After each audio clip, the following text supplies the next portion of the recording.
Bonjour et bienvenue pour ce nouvel épisode de Questions-Réponses, le podcast qui décrypte les missions et l'actualité de l'Académie de Grenoble. Nous allons profiter de la Journée internationale des droits des femmes programmée ce vendredi 8 mars pour aborder l'égalité filles-garçons avec Myrtille Gardet, notre invitée du jour.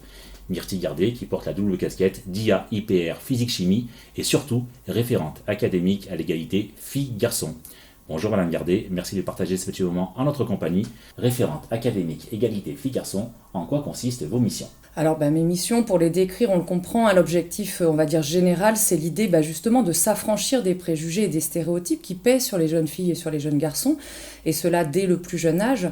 Et sans doute que pour atteindre cet objectif, l'essentiel, ça va être de diffuser, de transmettre une culture de l'égalité au sein de notre système éducatif, de façon à leur permettre de s'émanciper. Voilà. Donc on a un cadre réglementaire, je ne vais pas le rappeler dans les détails, mais une convention interministérielle 2019-2024 qui pose les grands axes de cette politique et des interventions, qui a été suivi d'un plan interministériel pour l'égalité entre les hommes et les femmes 2023-2027, et qui globalement, si je résume, vont permettre de décliner au niveau académique le pilotage de cette politique et sa coordination, bien entendu sous l'autorité de Madame la rectrice, qui est très très engagée et investie sur cette question-là, avec, on va dire, une articulation avec l'égalité professionnelle, femmes-hommes d'une part, la capacité à animer un réseau de référentes et de référents égalité filles-garçons, au plus près finalement des élèves et des étudiantes et étudiants, donc avoir des experts au niveau local, avoir également un accompagnement des équipes, des établissements, des réseaux. On a de nombreux réseaux dans l'académie qui se sont engagés en fait en faisant de l'égalité un axe fort de leur fonctionnement, avec une campagne de labellisation des établissements qui remporte un certain succès dans notre académie. Évidemment, tout le volet de la formation des personnels, à développer avec un groupe de formateurs académiques qui est très investi. Et puis, bien sûr, tout ce qui relève des ressources, de la communication à ce sujet-là pour diffuser au mieux l'information.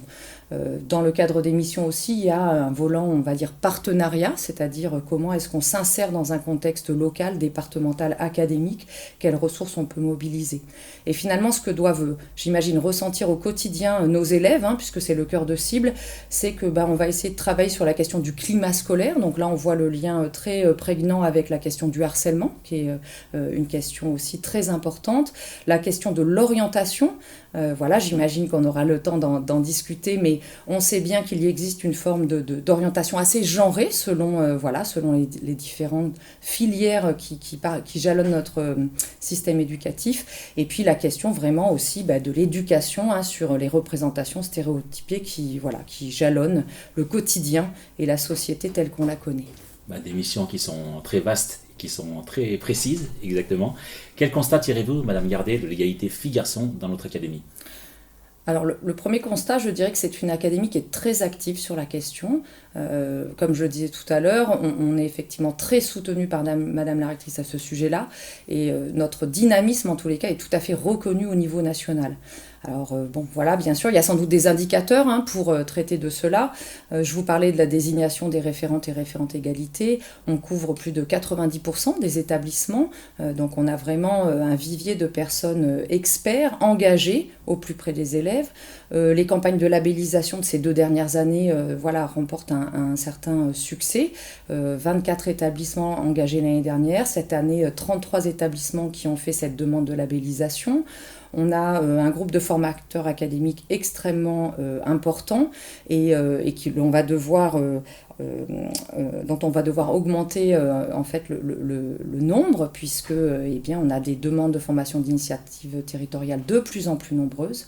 On décline et on travaille en partenariat avec un CAVL qui aussi s'empare de cette question-là, avec le service de la DRAIO qui cherche à regarder comment est-ce qu'on peut faire évoluer les éléments d'orientation. Et enfin, un dernier élément, on a mis en place à la demande de Madame la rectrice et sous son autorité, sa présidence, l'Observatoire des LGBT-phobies. Donc finalement, une académie très engagée, très investie, très dynamique sur ces questions-là. Une académie référente au niveau national, est-ce qu'on peut dire que c'est une cause fondamentale de l'académie ? Oui, il me semble que c'est une cause fondamentale de l'académie. Finalement, cette question de l'égalité, elle touche à la question, on va dire, du respect des uns des autres, du respect mutuel.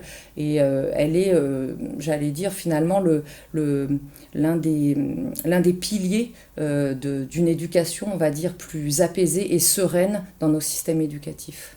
Revenons, Madame Gardet, au 8 mars, si vous voulez bien. Journée de la femme. Quels sont les objectifs de cette journée ? Bon, alors évidemment, je vais être obligée de vous reprendre.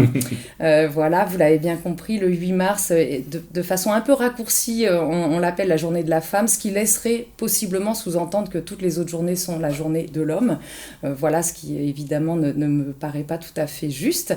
Oui, alors, le 8 mars est la journée internationale des droits de la femme. Effectivement, il y a en fait de très nombreuses journées, de par le calendrier. Là, nous sortons tout juste de la journée du 11 février, qui est la journée internationale des femmes et des filles en sciences, décrétée par l'UNESCO. Cette année, le président de la République a annoncé que la journée du 25 janvier devenait une journée nationale contre le sexisme. Nous avons également le 25 novembre, qui est une journée internationale pour l'élimination de la violence à l'égard des femmes. 17 mai, journée internationale contre l'homophobie et la transphobie. Bref, vous le voyez, le 8 mars est une journée qui s'intègre dans un certain nombre d'autres et qui se veut porter le focus sur la question des droits des femmes au niveau national. Alors je vais faire attention maintenant. Donc, 8 mars, journée internationale des droits des femmes. Comment ça se traduit dans les établissements scolaires ? Il y a des actions qui sont engagées ? Alors effectivement, de très nombreuses actions engagées sur le territoire, c'est impressionnant. Nous en avons fait un recensement avec ma chargée de mission à l'égalité. Plus de 500 actions recensées. Alors elles sont diverses et variées, elles peuvent paraître plus ou moins impressionnantes, mais elles sont là, présentes. Évidemment, des expositions, des conférences, des interventions, des projections de films, des pièces de théâtre, des actions que je vais dire de façon, on va dire, plus visible en tous les cas, ou plus étonnante, avec des journées de la jupe, des toutes et tous en rosy, voilà, des propositions aussi pédagogiques sur l'ensemble des disciplines. On va se retrouver cette année non pas avec une journée seulement dédiée, mais une semaine de l'égalité entre le 6 et le 13 mars, et sur laquelle suivra ensuite des semaines de sensibilisation des jeunes sur les femmes en entrepreneuriat du 11 au 29 mars. Donc finalement, le mois de mars est un mois qui va être très largement décliné sur ces questions d'égalité. Alors, Myrtille Gardet, vous êtes également IA-IPR en physique-chimie, donc permettez-moi de vous titiller quelque peu. Est-ce vrai que les filières scientifiques ne sont réservées qu'aux garçons ? Oui, donc effectivement, je comprends le fait de me titiller sur cette question-là. Donc si je suis hyper de physique-chimie à l'heure actuelle dans cette académie, c'est parce que j'ai eu moi-même un parcours scientifique et donc j'ai pu intégrer des filières scientifiques. Et en étant une femme, cela signifie sans doute que ça n'est pas réservé qu'aux garçons. Maintenant, la réalité est telle que oui, à l'heure actuelle, les séries peuvent être très ségrégées au niveau genré.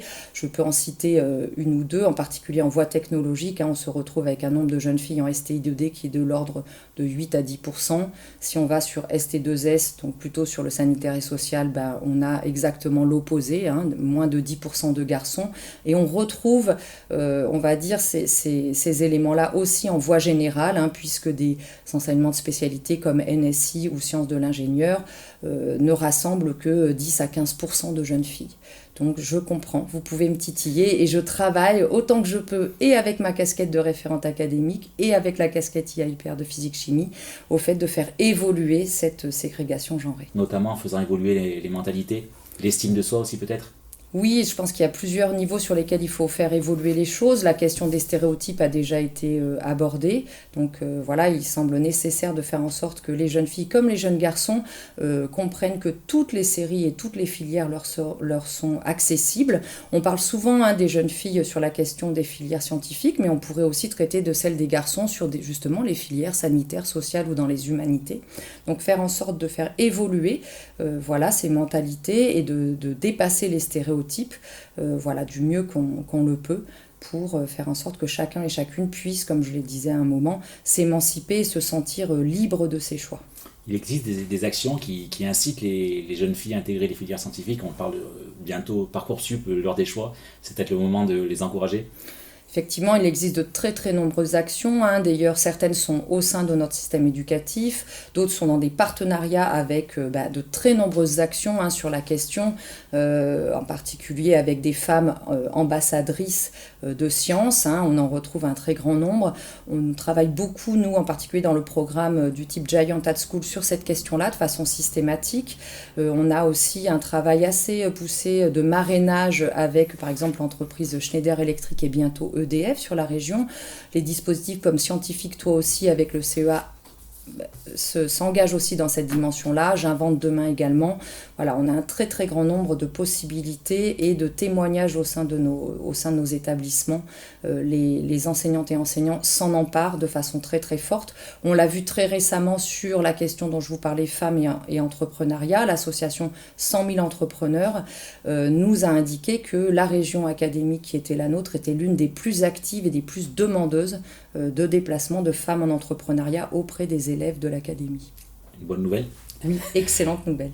Des leviers aussi activés du côté des parents et des enseignants aussi pour faire évoluer les mentalités.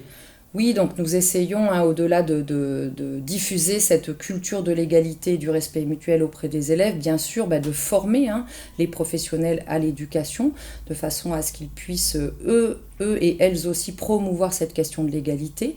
Donc on a un certain nombre de formations à destination des cadres, bien entendu, au niveau académique comme national. On essaye aussi de faire en sorte qu'il y ait un très grand nombre de leviers de prévention du harcèlement à caractère sexiste et sexuel.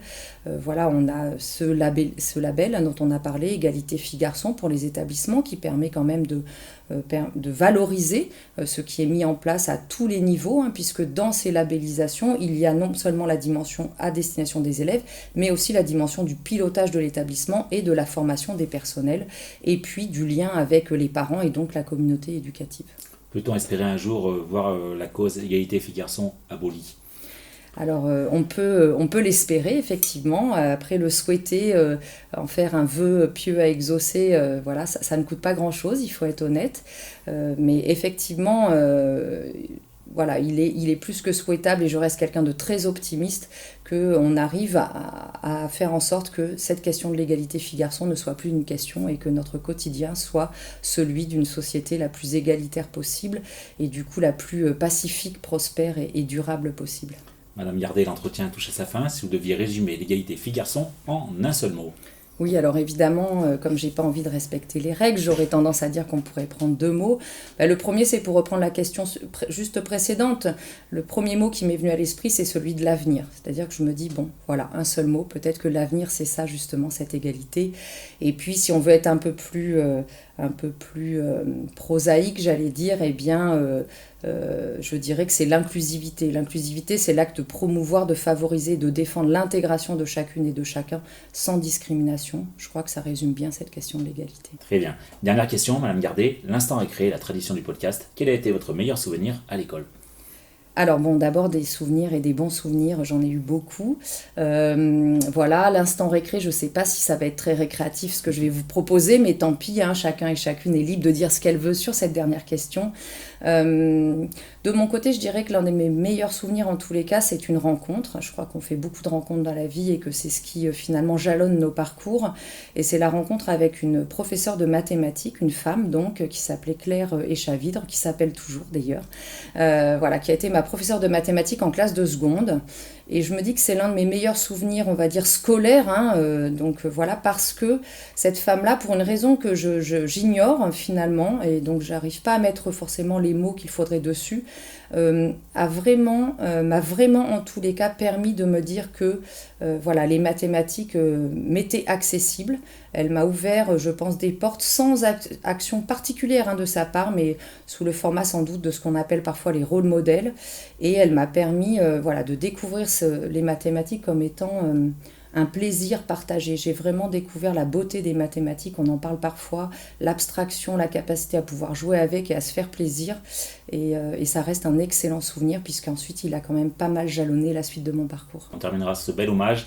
Merci Madame Gardet d'avoir pris le temps de répondre à nos questions et merci de votre investissement au service des écolières, collégiennes et lycéennes de l'Académie. Vous pouvez retrouver cet échange sur notre chaîne YouTube. Abonnez-vous pour ne pas rater les épisodes suivants. YouTube, Instagram, LinkedIn, Twitter. Rendez-vous très bientôt pour un prochain épisode de Questions-Réponses, le podcast de l'Académie de Grenoble.